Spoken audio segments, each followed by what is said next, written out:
The Great Gatsby by F. Scott Fitzgerald.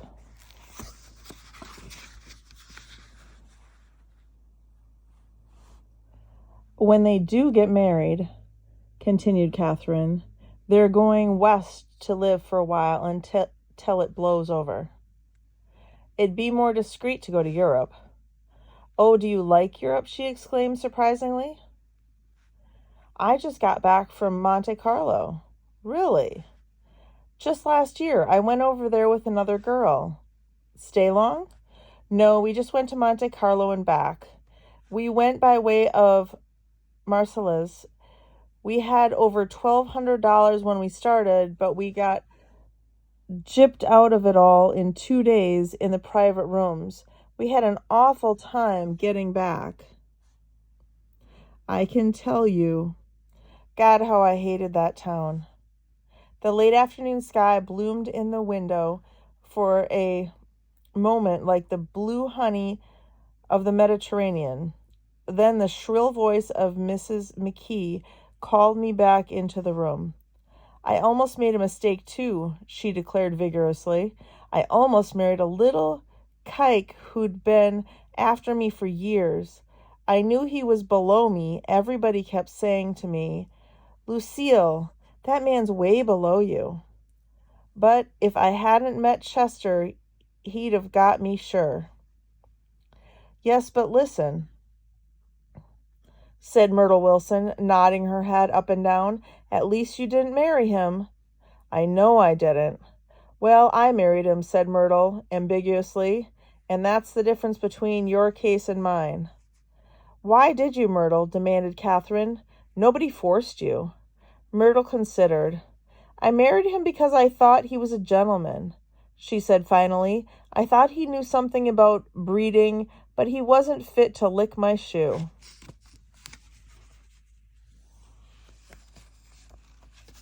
You were crazy about him for a while, said Catherine. Crazy about him? Cried Myrtle incredulously. Who said I was crazy about him? I never was any more crazy about him than I was about that man there. She pointed suddenly at me, and everyone looked at me, accusingly. I tried to show my expression that I had played no part in her past. The only crazy I was when I married him. I knew right away I made a mistake. He borrowed somebody's best suit to get married in and never even told me about it.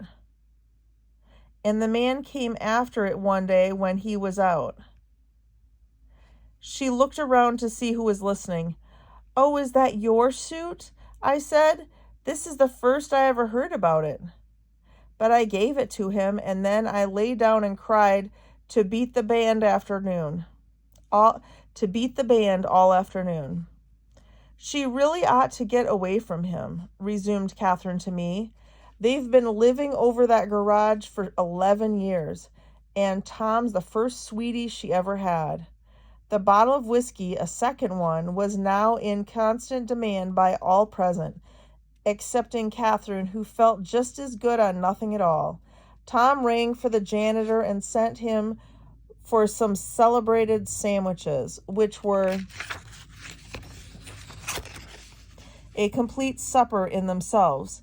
I wanted to get out and walk eastward toward the park through the soft twilight, but each time I tried to go, I became entangled in some wild, strident argument which pulled me back, as if with ropes, into my chair.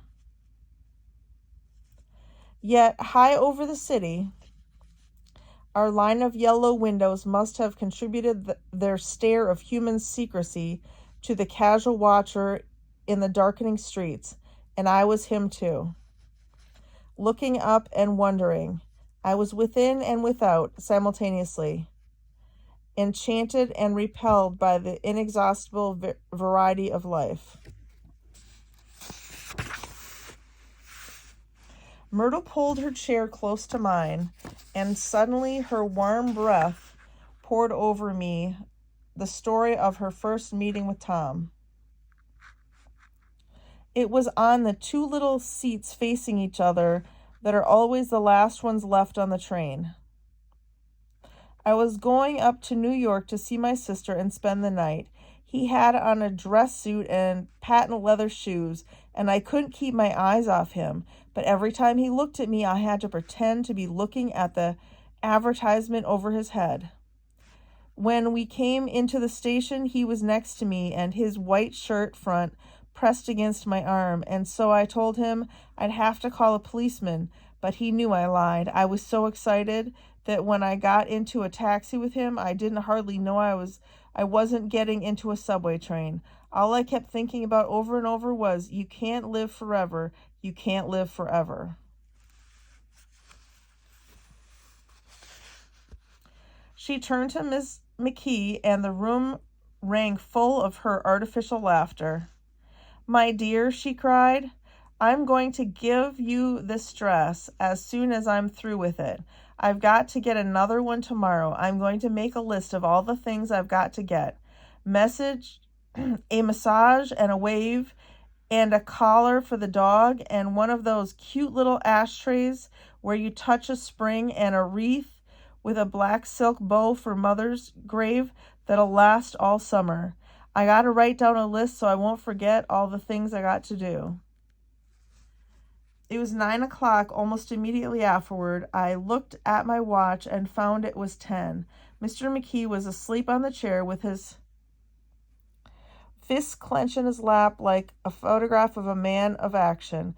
Taking out my handkerchief, I wiped from his cheek the remnants of the spot of dried lather that had worried me all afternoon. The little dog was sitting on the table looking with blind eyes through the smoke, and from time to time groaning faintly. People disappeared, reappeared, made plans to go somewhere, and then lost each other, searched for each other, found each other a few feet away. Sometime toward midnight, Tom Buchanan and Mrs. Wilson stood face to face, discussing in impassioned voices whether Mrs. Wilson had any right to mention Daisy's name. Daisy, Daisy, Daisy, shouted Mrs. Wilson. I'll say it whenever I want to. Daisy, Making a short, deft movement, Tom Buchanan broke her nose with his open hand. Then there were bloody towels upon the bathroom floor, and women's voices scolding, and high over the confusion, a long broken wail of pain. Mr. McKee awoke from his doze and started in a daze toward the door. When he had gone halfway, he turned around and stared at the scene. His wife and Catherine, scolding and consoling as they stumbled here and there among the crowded furniture with articles of aid, and the despairing figure on the couch bleating fluently and trying to spread a copy of Town Tattle over the tapestry scenes of Versailles. Then Mr. McKee turned and continued on out the door. Taking my hat from the chandelier, I followed.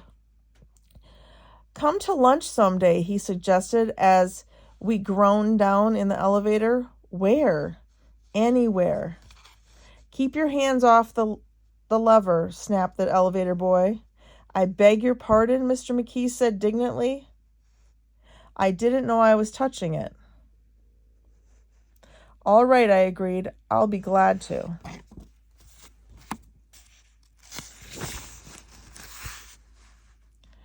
I was standing beside his bed, and he was sitting up between the sheets, clad in his underwear with a great portfolio in his hands. Beauty and the Beast, Loneliness, Old Grocery Horse, Brook and Bridge. Then I was lying half asleep in the cold lower level of the Pennsylvania station, staring at the Morning Tribune and waiting for the 4 o'clock train.